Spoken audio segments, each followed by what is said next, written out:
Did Israel shatter the Lebanon ceasefire within mere hours of President Trump's official announcement? Did the Israeli army fabricate a fake Hezbollah attack to justify airstrikes, only to get dramatically exposed? After desperately trying to sabotage the Iran truce, has Netanyahu now begun systematically ruining the Lebanon agreement? Did the IDF bomb innocent Lebanese villages on day one of the truce, with Lebanon army confirming no Hezbollah involvement? Has Netanyahu completely fooled Trump while the US military suffers humiliating failure in the Hormuz blockade? We're going to be meeting with Bibi Netanyahu, as you know, and the president of Lebanon. And I had a great talk with both of them today. They're going to be having a ceasefire, and that'll include Hezbollah. A fragile ceasefire between Lebanon and Israel came under immediate strain on April 17th, just hours after the truce was meant to take hold. The 10-day truce formally began at midnight local time on April 17th, raising cautious hopes for a temporary pause in cross-border hostilities after months of intense fighting. Just a few hours later, the Lebanese army accused Israel of violating the ceasefire agreement, reporting that the Israeli military had carried out new strikes in the south.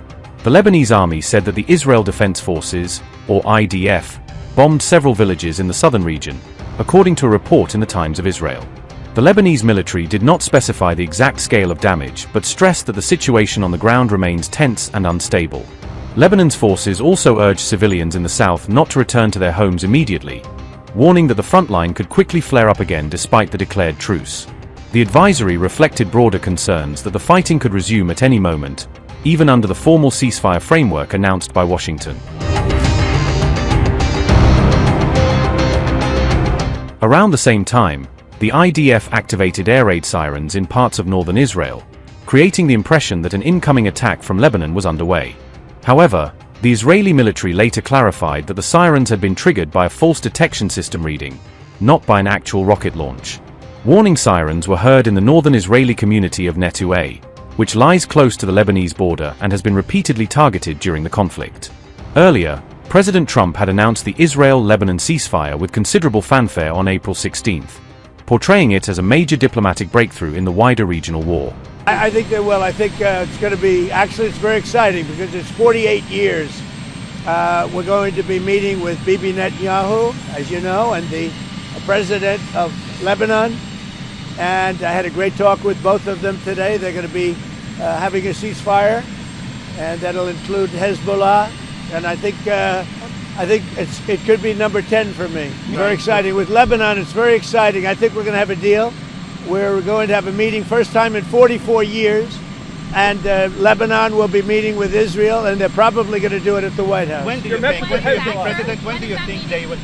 Over the next week or two. Or the next Hezbollah I think we will have an agreement between Lebanon, and they're going to take care of Hezbollah.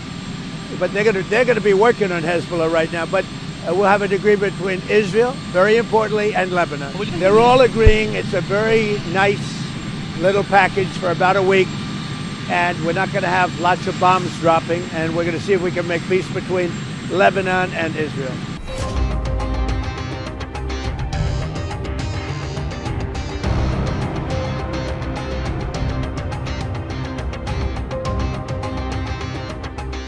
A potential breakthrough may be emerging in efforts to secure a peace agreement between the United States and Iran. On April 15th, Pakistan's Army Chief Asim Munir visited Tehran to deliver a message from US President Donald Trump. Following the talks between Pakistan and Iran, reports indicate that limited progress may have been achieved on key issues. A senior Iranian official suggested that an extension of the ceasefire and a second round of negotiations with the US appear likely. Iranian sources also indicated that Munir's visit contributed to easing some areas of tension with Washington. However, Iran's nuclear program and its stockpile of enriched uranium continue to remain major unresolved issues. The Iran official said, and I quote, "The trip of the Pakistani army chief to Tehran was effective in reducing differences in some areas, but fundamental disagreements still remain in the nuclear field. More hopes have been created for extending the ceasefire and holding a second round of talks.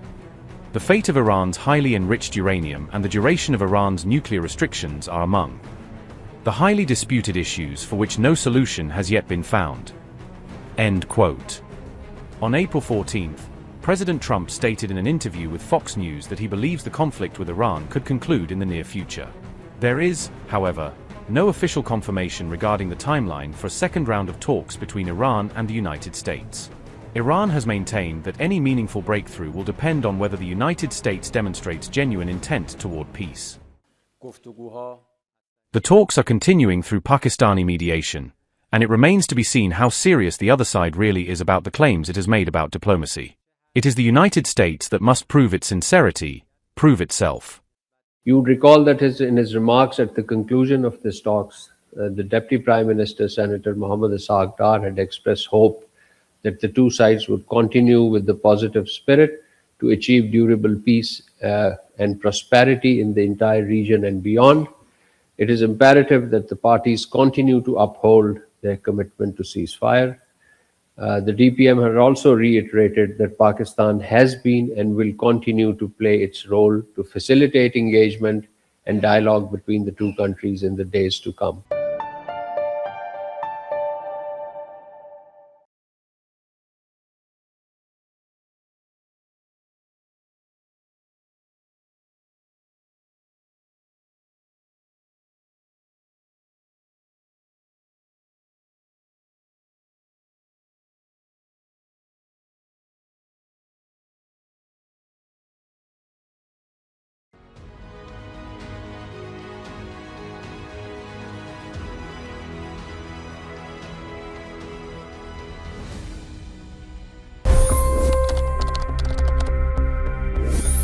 $25 crore गरीब गरीबी को परास्त करके बाहर निकले।